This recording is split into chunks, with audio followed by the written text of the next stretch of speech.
Assalamualaikum warahmatullahi wabarakatuh.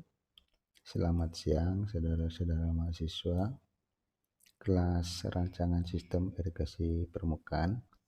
Jumpa kembali kita dengan pertemuan kuliah.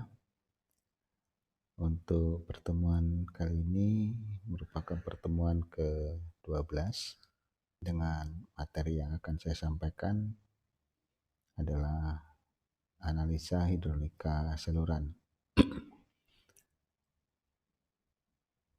Perlu mahasiswa mengetahui tentang hidrolika saluran agar nanti pada akhir materi mahasiswa diharapkan mampu menghitung bagaimana dimensi suatu saluran agar kebutuhan air untuk tanaman pada setiap petak dapat terpenuhi menurut jumlah dan waktu. Di samping itu, kemudian dengan mempelajari hidrolika saluran, maka kita dapat menghindari kerusakan-kerusakan yang timbul akibat energi air yang mengalir di dalam saluran. Baik, kita masuk kepada materinya.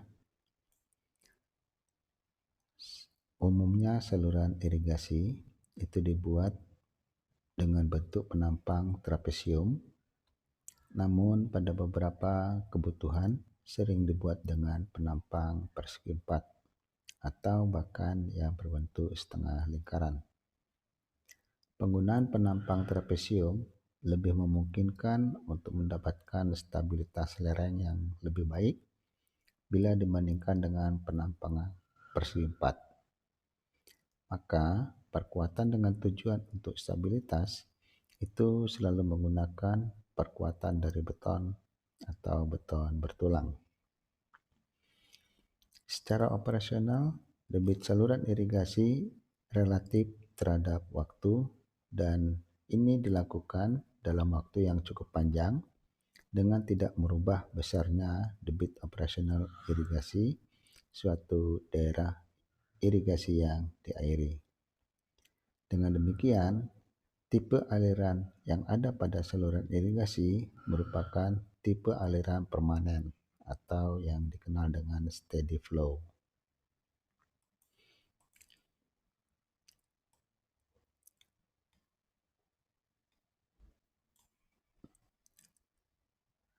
Tadi sudah saya sampaikan bahwa pada umumnya saluran irigasi berbentuk trapezoidal, namun ada juga saluran yang berbentuk persegi 4 atau rektangle dan lingkaran atau circle. Berikut adalah rumus perencanaan dimensi saluran untuk ketiga jenis tipe saluran. Untuk rektangle, perhitungan luas area ini merupakan perkalian antara lebar dasar saluran dengan tinggi saluran. Sedangkan untuk tipe trapezoidal ini merupakan perhitungan B ditambah X I, yang mana X ini adalah sudut kemiringan dikali dengan I. Sedangkan untuk luas area basah dari bentuk lingkaran ini 1/8 kali theta minus sinus theta kalikan D kuadrat, yang mana D adalah diameter dari lingkaran. Kemudian untuk perimeter basah, besarnya perimeter basah untuk tipe saluran trapezoidal itu B plus 2I akar 1 plus X kuadrat. Sedangkan untuk tipe rektangle B ditambah 2 kali I, artinya luas penampang basah. Kemudian untuk tipe lingkaran ini setengah theta D. Untuk lebar permukaan ini adalah selebar dasar. Sedangkan untuk tipe trapezoidal B ditambah 2 kali XI. Sedangkan untuk tipe lingkaran, besarnya permukaan, lebar permukaan adalah sinus theta per 2 dikalikan diameter. Besarnya radius hidrolik untuk tipe persegi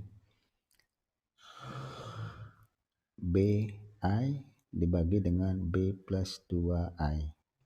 Sedangkan untuk trapezoidal seperti ini rumusnya, dan untuk yang lingkaran seperti ini, 1/4 dikalikan 1 minus sinus theta per theta dikalikan diameter. Kedalaman rata-rata hidrolik untuk yang rektangle adalah setinggi I, sedangkan untuk trapezoidal ini menggunakan persamaan B ditambah XI kali I dibagi dengan B plus 2 kali XI. Sedangkan untuk tipe lingkaran, rumus kedalaman hidrolik rata-rata sebesar 1/8 kalikan theta minus sinus theta per sinus 1/2 theta dikalikan diameter.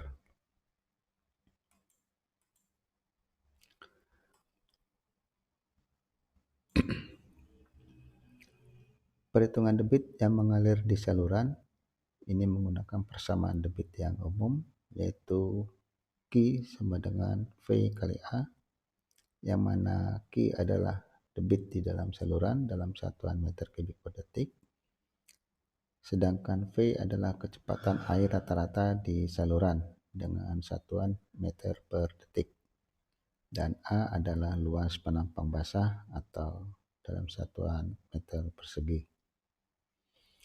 Untuk mengetahui berapa besar kecepatan aliran pada suatu saluran, terdapat beberapa formulasi. Yang pertama adalah formulasi Strickler, yang mana nilai V sama dengan K kalikan R pangkat 2/3 dan kalikan I pangkat setengah, yang mana R adalah radius hidrolik, yang besarnya adalah luas penampang dibagi dengan perimeter basah. Kemudian untuk nilai koefisien Strickler ini sendiri untuk saluran tanah ini tergantung dari besarnya debit rencana. Untuk besar debit rencana lebih dari 10 meter kubik per detik, maka digunakan harga K sebesar 45. Sedangkan untuk debit rencana antara 5 hingga 10 meter kubik per detik digunakan nilai harga K sebesar 42,5. Untuk nilai debit rencana antara 1 hingga 5 meter kubik per detik, nilai harga K sebesar 40, dan jika debit rencana kurang dari 1 meter kubik per detik dan aliran pada saluran tersier pada umumnya digunakan nilai K sebesar 35.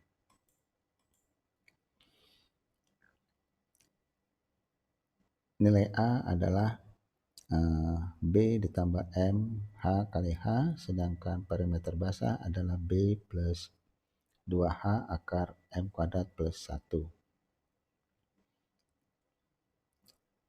Rumus Strickler ini pengertiannya: V adalah kecepatan aliran, nilai K adalah koefisien Strickler, R adalah jari-jari hidrolis dalam satuan meter, A luas penampang saluran, P adalah keliling basah saluran, dan M adalah kemiringan talut. Ini untuk tipe trapezoidal. Kemudian yang kedua, untuk menghitung nilai V itu bisa menggunakan rumus CZ, di mana nilai V sama dengan C dikalikan akar R kalikan I, di mana R adalah jari-jari hidrolis dan I kemiringan dasar saluran. Harga C dalam rumus CZ ini tergantung daripada kecepatan rata-rata, jari-jari hidrolis, kekasaran dasar saluran, atau koefisien N dan viskositas cairan.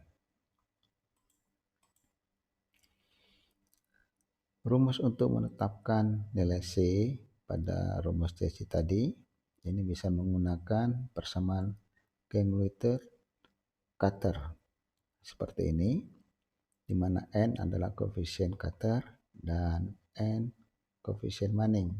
Bila koefisien dasar saluran untuk I lebih besar dari 0,0001.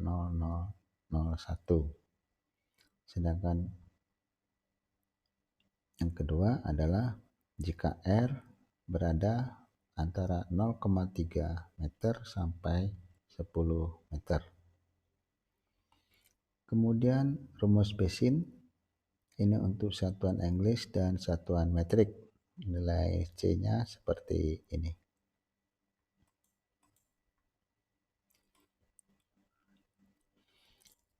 Harga M dari berbagai material dasar saluran ini tertera pada tabel seperti ini.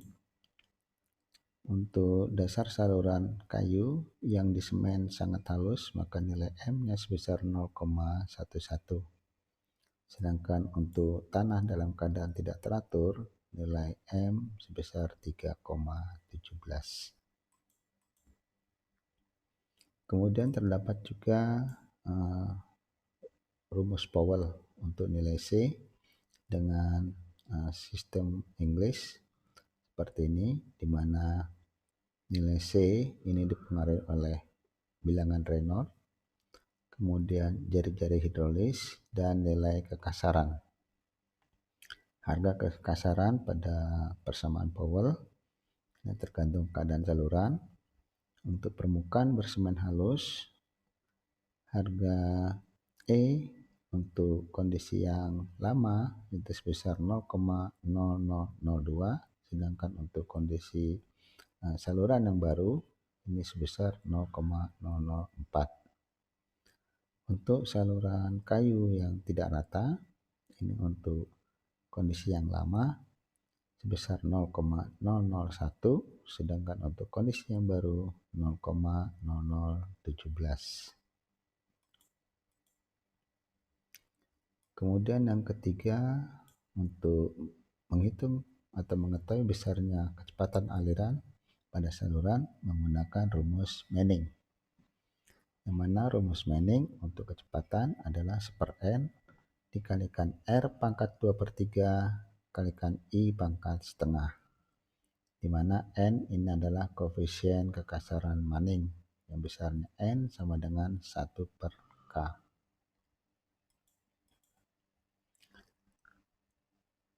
Kemudian untuk kemiringan talut minimum untuk saluran timbunan yang dipadatkan dengan baik, untuk kedalaman air dan tinggi jagaan lebih rendah dari 1 meter, maka kemiringan talut minimum adalah dengan rasio 1:1. Sedangkan jika kedalaman air berada antara 1 hingga 2 meter, maka kemiringan talut ini 1:1,5. Untuk kedalaman air lebih dari 2 meter, maka kemiringan talut minimum ini dengan rasio 1:2. Tinggi jagaan minimum untuk saluran tanah ini juga tergantung dari debit andalan, yang mana untuk debit kurang dari 0,5 meter kubik per detik, maka tinggi jagaan minimal ada 0,40. Untuk debit 0,5 sampai 1,5, tinggi jagaan 0,5. Antara 1,5 hingga 5 meter kubik per detik, tinggi jagaan 0,6. Untuk debit 5 sampai 10 meter kubik per detik, tinggi jagaan 0,75. Untuk 10 sampai 15 meter kubik per detik 0,85, dan jika debit lebih besar dari 15 meter kubik per detik, maka tinggi jagaan minimal 1 meter. Di samping saluran juga diperlukan lebar tanggul atau tanggul yang diperlukan untuk kegiatan eksploitasi, inspeksi, dan pemeliharaan. Untuk debit rencana kurang dari 1 meter kubik per detik tanpa inspeksi jalan, maka lebar tanggul minimal adalah 1 meter, sedangkan dengan jalan inspeksi, lebar tanggul minimal 3 meter. Untuk debit rencana antara 1 sampai 5 meter kubik per detik tanpa jalan inspeksi, lebar tanggul sebesar 1,5 meter, sedangkan dengan jalan inspeksi sebesar 5 meter. Semakin besar debit rencana, maka lebar tanggul juga akan lebih besar. Untuk tanpa jalan inspeksi, untuk debit lebih besar dari 15 meter kubik per detik, maka dibutuhkan lebar tanggul tanpa jalan inspeksi sebesar 3,5, sedangkan lebar tanggul dengan jalan inspeksi ini harus mendekati 5 meter. Saudara-saudara, berikut saya sampaikan untuk kemiringan dasar saluran. Harga I bila ditinjau dari kondisi lapangan dapat dihitung sebagai berikut. Jadi untuk kemiringan dasar saluran ini adalah perbedaan ketinggian antara datum titik terendah pada sepanjang L dengan titik tinggi, sehingga nilai I sama dengan delta H dibagi dengan L, yang mana I adalah kemiringan dasar saluran, delta H adalah beda tinggi antara titik 1 dan titik 2, sedangkan L adalah panjang saluran.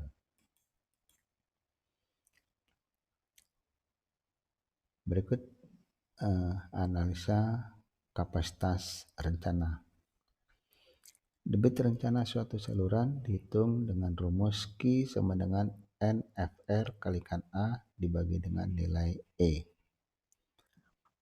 di mana Q adalah debit rencana dalam satuan meter kubik per detik, NFR adalah kebutuhan air bersih di sawah dalam satuan liter per detik per hektar, sedangkan E adalah nilai efisiensi irigasi secara keseluruhan. Ini merupakan efisiensi irigasi di saluran primer dikalikan dengan efisiensi irigasi saluran sekunder dikalikan dengan efisiensi irigasi di saluran tersier. Sedangkan A adalah luas daerah yang diairi dalam satuan hektar.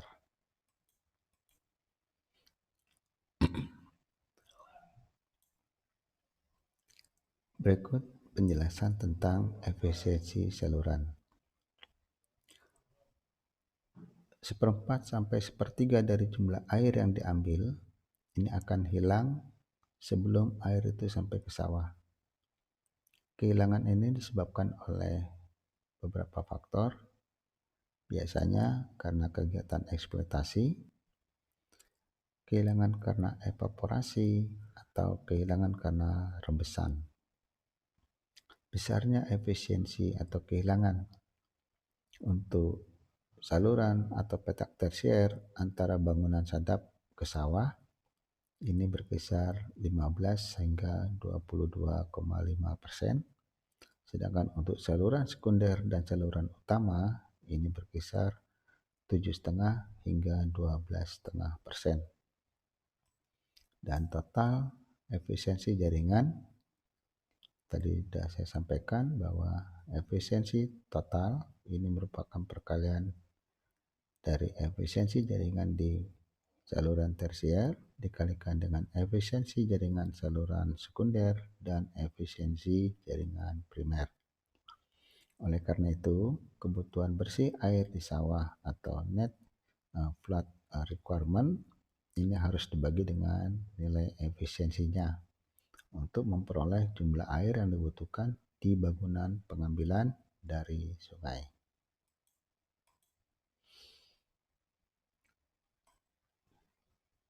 Berikut saya sampaikan beberapa faktor efisiensi pada tingkatan petak.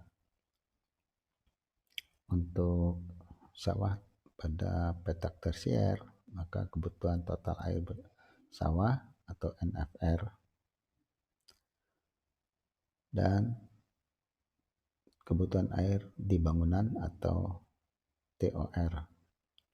Besarnya TOR sama dengan NFR kalikan luas daerah dikalikan efisiensi di petak tersier dengan satuan liter per detik atau meter kubik per detik.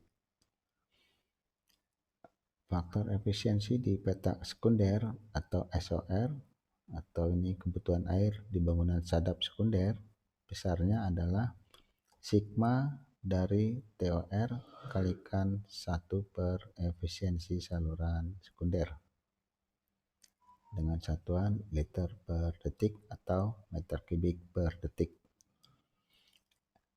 Efisiensi pada petak primer ini MOR atau kebutuhan air di bangunan sadap primer dihitung dengan persamaan MOR sama dengan sigma TOR kalikan MC kalikan seper efisiensi primer.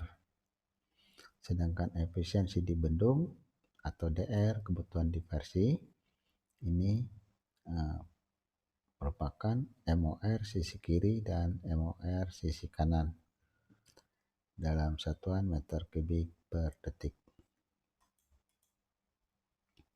Sebagai contoh, untuk efisiensi di jaringan tersier sebesar 80%, efisiensi di jaringan sekunder 90%, dan efisiensi di jaringan primer 90%, maka total efisiensi adalah 80% kalikan 90% kalikan 90% sama dengan 64,8% atau sekitar 0,65. Berikut penentuan tinggi muka air. Ini penampang melintang dari saluran sekunder hingga ke petak sawah dengan notasi-notasi seperti ini. Besarnya ketinggian air di saluran primer ini bisa dihitung dengan persamaan P sama dengan A besar plus A kecil plus B plus C plus D plus E plus F plus G plus delta H plus Z. Ini masing-masing variabel dengan penjelasan seperti yang tertera pada layar. Demikian yang dapat saya sampaikan tentang hidrolika saluran. Semoga dapat dipahami. Untuk referensi bacaan bisa kalian membaca buku hidrolika saluran terbuka. Terima kasih atas perhatiannya. Billahi taufik wal hidayah. Assalamualaikum warahmatullahi wabarakatuh.